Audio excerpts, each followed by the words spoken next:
Number 8 says that it violates any provision of PD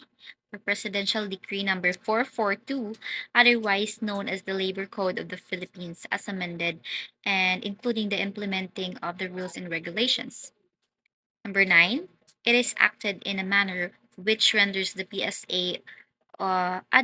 detriment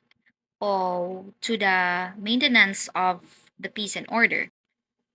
So, on letter B of this section, states that any PSA or any entity which operates without a valid LTO shall suffer the penalty of a fine of not less than 1 million pesos and not more than 5 million pesos at the discretion of the chief PNP. Letter C on this section, any PSA or any entity which operates an expired LTO will suffer also a fine or um, which is not less than 50,000 pesos and not more than 100,000 pesos at the discretion of the chief PNP also. Letter D on this section states that any person practicing private security profession without a valid license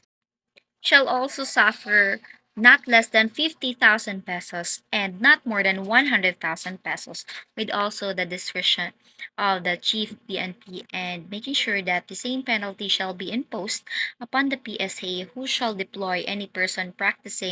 and practicing the private security profession without a valid license or with an expired license. Letter E on this section states that any person who offers to render or renders services to the person or practicing conducting illegal activity shall also suffer. So this will lead to the imprisonment also, which will be 12 years and 1 day to 20 years, and also a fine of 1 million pesos at the discretion of the court without the prejudice to the criminal prosecution under the law. Letter F on this section states also that with the preceding subsection shall also be penalized imprisonment not less than 6 months and 1 day to 6 years, or a fine of 1 million pesos, or both of the discretion of the court. So, with the suspension of its license, also with the forfeiture of the bond, without prejudice to the criminal prosecution under the laws, and also without prejudice to the cancellation of their license issued by the PNP.